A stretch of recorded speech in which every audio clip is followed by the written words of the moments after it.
आज अपन बात करेंगे एनसीईआरटी की 10वीं की सामाजिक बुक में औद्योगिकरण का युग यानी औद्योगिक क्रांति के बारे में दे रखा है। तो देखिए, औद्योगिक क्रांति की शुरुआत है वो इंग्लैंड में होती है। तो 1750 से लेकर 1850 तक ये प्रथम चरण है और द्वितीय चरण 1850 के बाद में द्वितीय चरण आ जाएगा। अब देखो, बात करते हैं कि औद्योगिक क्रांति का अर्थ क्या है। कि घरेलू उत्पादन प्रणाली के स्थान पर विशाल कारखानों में शक्ति चालित मशीनों द्वारा वस्तुओं के उत्पादन की प्रक्रिया की शुरुआत को औद्योगिक क्रांति कहते हैं। यानी घरेलू उत्पादन प्रणाली के स्थान पर विशाल कारखानों में शक्ति चालित मशीनों द्वारा वस्तुओं के उत्पादन की प्रक्रिया की शुरुआत को औद्योगिक क्रांति कहते हैं। वैसे औद्योगिक क्रांति का शब्द पहली बार प्रयोग 1837 में किया गया था। फ्रांसीसी विद्वान था जे ब्लांकी द्वारा। किसके द्वारा? जे ब्लांकी द्वारा। जे ए ब्लांकी द्वारा। तो यहाँ मैं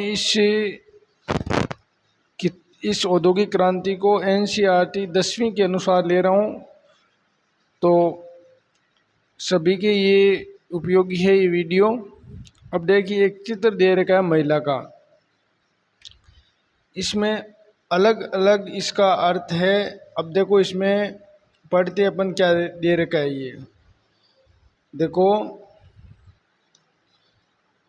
ईटी पॉल म्यूजियम कंपनी ने 1900 ईस्वी में संगीत की एक किताब प्रकाशित की थी।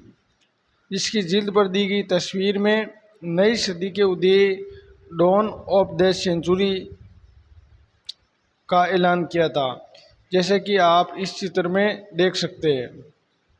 अब देखो, अपन आगे इस तस्वीर के माध्यम से देखो, ये क्या हो गया। यानी इस तस्वीर के माध्यम से एक देवी जैसी तस्वीर, हाथ में नई शताब्दी की ध्वजा लिए प्रकृति का परिचिता दिखाई देती है।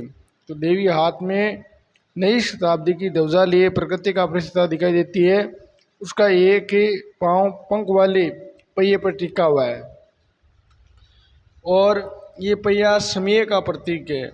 जो पंख वाला पांव पहिए यानी जो समय का चक्कर जैसे आगे बढ़ता है, उसी तरह इसमें दिखाया गया है। इसकी उड़ान भविष्य की ओर है। इसके पीछे इसके पीछे उन्नति के चिन्ह के तैर रहे हैं, जैसे रेलवे, कैमरा, मशीनें, प्रिंटिंग प्रेस, कारखाना आदि।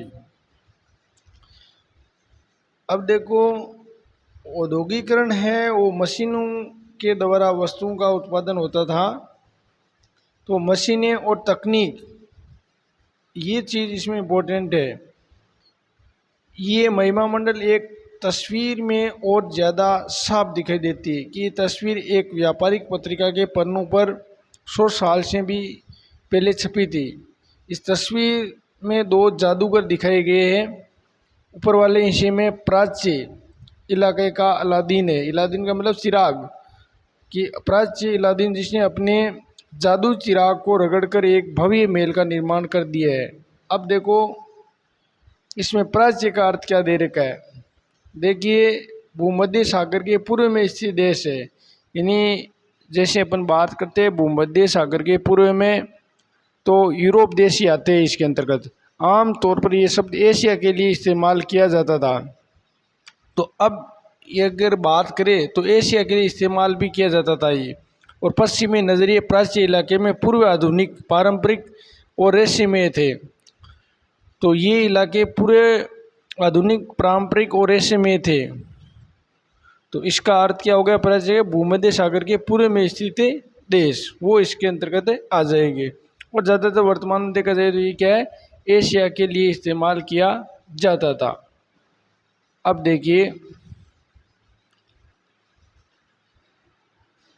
अगर इसकी बात करें ना अपन भूमध्य सागर के, तो ये जो अफ्रीका का इलाका है, इसके बीच में यहाँ आपका भूमध्य सागर आ जाएगा। ये अब ये जो यहाँ एशिया आ जाएगा इसमें ना, और ये जो उत्तर में है ना वो आपका यूरोप आ जाएगा इसके भूमध्य सागर के उत्तर में। ठीक है, तो ये एशिया के लिए यहाँ किया जाता था। अब देखो आगे अपन बात करते हैं। अब देखो एक आधुनिक मैकेनिक है जो अपने आधुनिक औजारों में एक नया जादू रच रहा है। वे पुल, पानी के जहाज, मीनार, गगनचुंबी इमारतें बनाता है। यानी इंजीनियरिंग है जो, वो क्या है, पुल है, पानी का जहाज, मीनार, गगनचुंबी इमारतें बनाता है। और अलादीन पूर्व और अतीत का प्रतीक है। मैकेनिक पश्चिम और आधुनिकता का है। ये मैकेनिक पश्चिमी और आधुनिकता का, देखो ये चित्र में दिखा देता हूँ यहाँ पर। ये देखो इंजीनियरिंग है वो आपको दिखाई दे रहा है। ठीक है, ये जहाज पुल है, ये कई मशीनों के द्वारा वो निर्माण कर रहा है। ठीक है ना। अब देखो इसकी बात करते हैं अपन।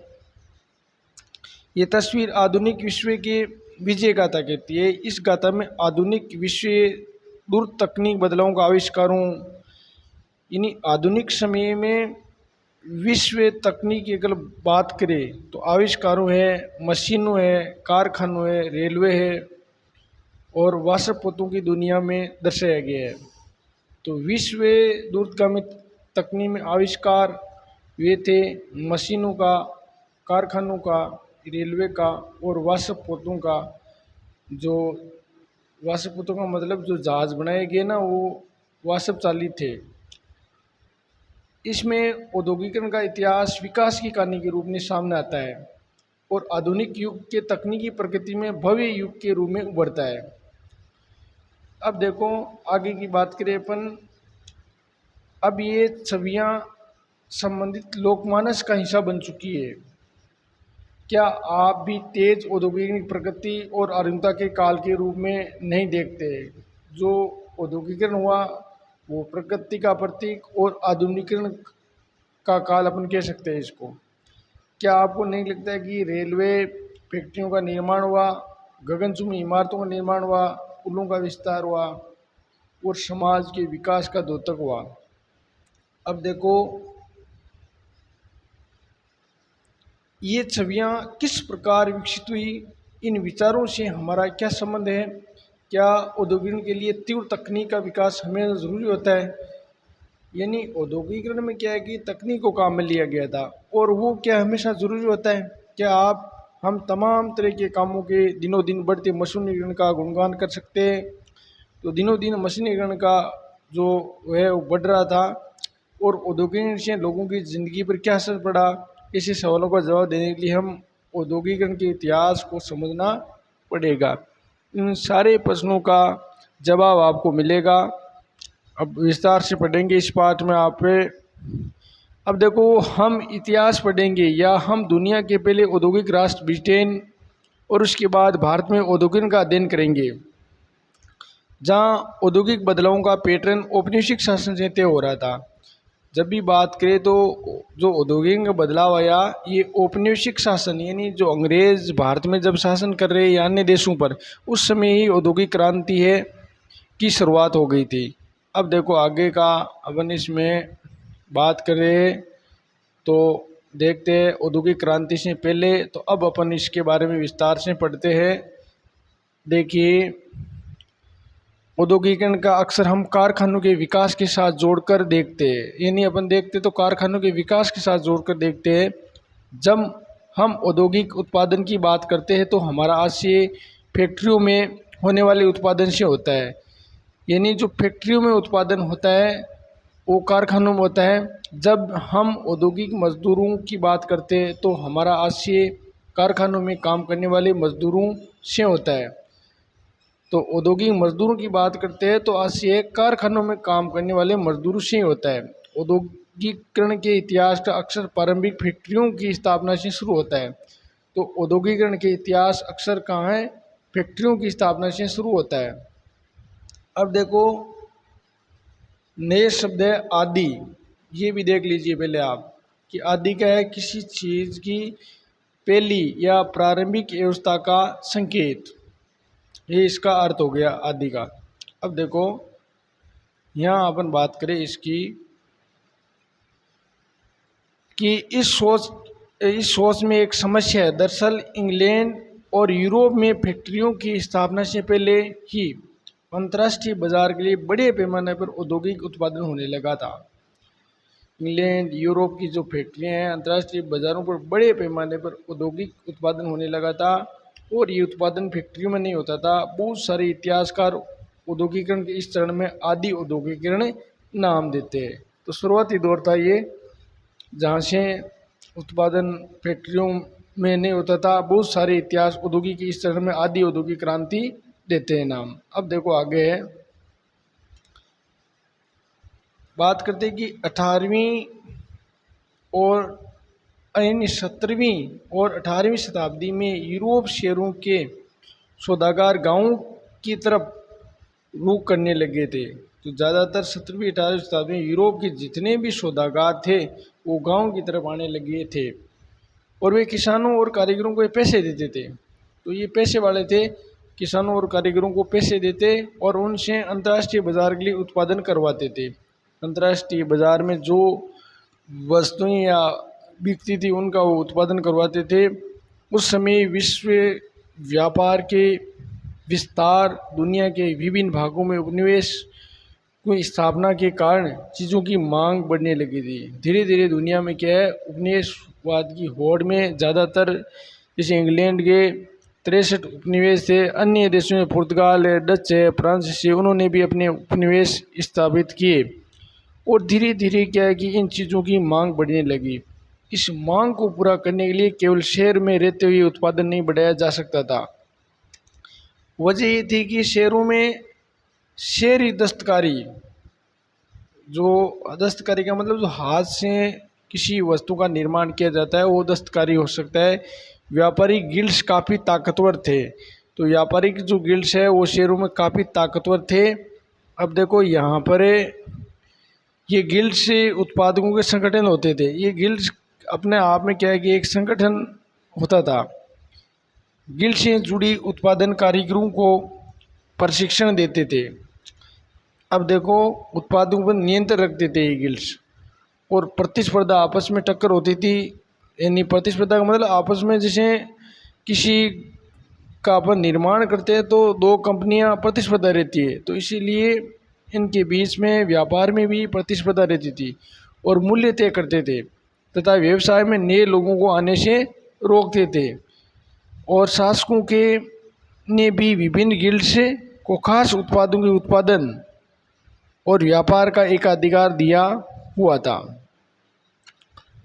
अब देखो फलस्वरूप नए व्यापारी शहरों में कारोबार नहीं कर सकते थे, इसलिए ये गांवों की तरफ जाने लगे थे।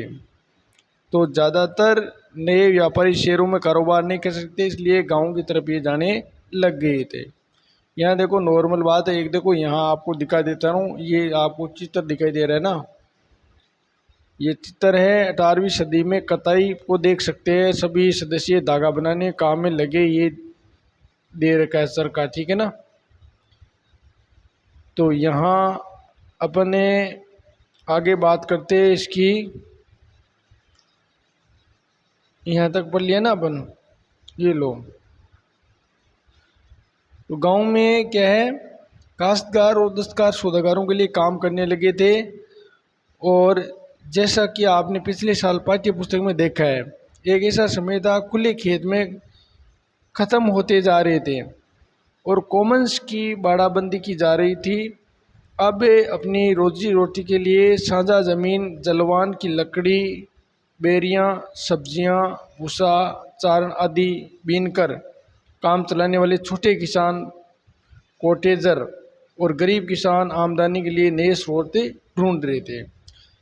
अब देखो खुले खेत में, यानी खुले खेत ख़त्म होते जा रहे थे और बड़े बड़े यहाँ पर कॉमन्स की बाड़ाबंदी की जा रही थी, ठीक है ना। रोजी रोटी के लिए साझा ज़मीन में जलवान की लकड़ी बेरियां, सब्जियां, भूसा, चारा आदि बीन कर वो अपना काम चलाने के लिए, छोटे किसान है वो अपना काम ढूंढ रहे थे। आगे की बात करें, देखो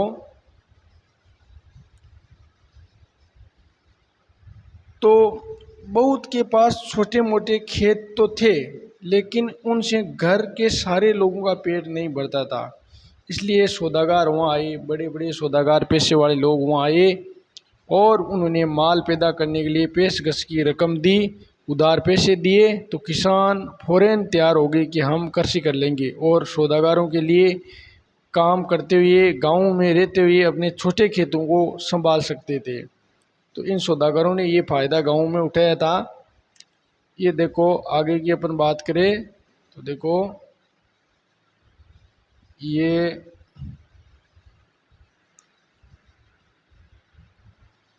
अब देखो नए शब्द आप पहले देख लीजिए, इसमें कोई भी आए तो आपको समझ में आ जाए। यहाँ देखिए स्टेपलर, ऐसे व्यक्ति जो रेशों के हिसाब से उनको स्टेप करता था, छांटता था। फुलर, ऐसा व्यक्ति जो फुल यानी फुल करता और यानी चिंटू के सेते हुए कपड़ों को समेटता था। वो यानी ये क्या लिखा, चिंटू के सेते हुए कपड़ों को समेटता था। और कार्डिंग है वह प्रक्रिया जिसमें कपास या ऊन आदि रेशों की कताई के लिए तैयार किया जाता था। तो कार्डिंग वह प्रक्रिया जिसमें कपास या ऊनी आदि के रेशों को कताई के लिए तैयार किया जाता था। अब देखो आगे अगर बात करें अपने, तो इस व्यवस्था में शहरों और गांवों के बीच एक घनिष्ठ संबंध विकसित हुआ। तो ये सौदागर रहते हुए शहरों में थे, लेकिन उनके काम ज़्यादातर देहात में चलता था। जो गांव में देहाती क्षेत्र, आदिवासी क्षेत्रों में चलता था। इंग्लैंड के कपड़ा व्यवसायी स्टेपलस से ऊन खरीदते थे। तो इंग्लैंड के कपड़ा व्यापारी स्टेपलस से ऊन खरीदते थे। और स्टेपलस का देखो अभी आपने अर्थ देखा है, इसमें देखिए ये अभी आया स्टेपलर, क्या अर्थ है कि ऐसा व्यक्ति जो रेशों के हिसाब से ऊन को क्या करते, स्टेपलस करता था या छांटता था, ठीक है ना। जो रेशों के हिसाब से ऊन को छांटता था उसे कहते हैं स्टेपलर। अब देखो आगे बात करें अपन, उसे सूत काटने वालों के पास पहुंचा देते थे और उसे जो धागा मिलता था उन्हें बुनकरों, फुलर्स और रंग साजों के पास ले जाता था। ये देखो फुलर्स क्या होते हैं, अभी अपन पढ़ा है इसमें। ऐसे व्यक्ति जो फुल करता यानी क्या चुनिटों के सेते कपड़ों को समेटता था ना, समेटने का ये काम करता था। रंग साजों के पास ले जाया जाता था। लंदन में कपड़ों का फिनिशिंग होती थी। तो लंदन में इन कपड़ों की फिनिशिंग है वो होती थी। और उसके बाद निर्यात व्यापारी कपड़ों को अंतर्राष्ट्रीय बाजार में बेचते थे। और इसलिए लंदन तो फिनिशिंग के सेंटर के रूप में जाना जाता था। अंत में जो फिनिशिंग इन कपड़ों की जो अंतर्राष्ट्रीय मार्केट में उतारा जाता था, तो इनकी छंटाई है वो कहाँ पर होती थी, लंदन ब्रिटेन में होती थी। अब देखो आगे अगर बात करें अपने, ये आदि औद्योगिक व्यवस्था व्यावसायिक आदान प्रदान के नेटवर्क का हिस्सा थी। इस पर सौदागर का नियंत्रण था और इन चीज़ों का उत्पादन कारखानों की बजाय घरों में होता था। तो ज़्यादातर ये जो सौदागर व्यवसाय करने के लिए अपना नेटवर्क गांव में बिछाया, इन चीज़ों के उत्पादन कारखानों के बजाय क्या है वो होता था, घरों में होता था। और उत्पादन के प्रत्येक चरण में प्रत्येक सौदागर 20 से 25 मजदूरों से काम करवाता था। इसका मतलब ये था कि कपड़ों के हर सौदागर के पास सैकड़ों मजदूर रहते थे। अब देखो आज अपने इतना ही करेंगे, कल अपने और करेंगे। धन्यवाद।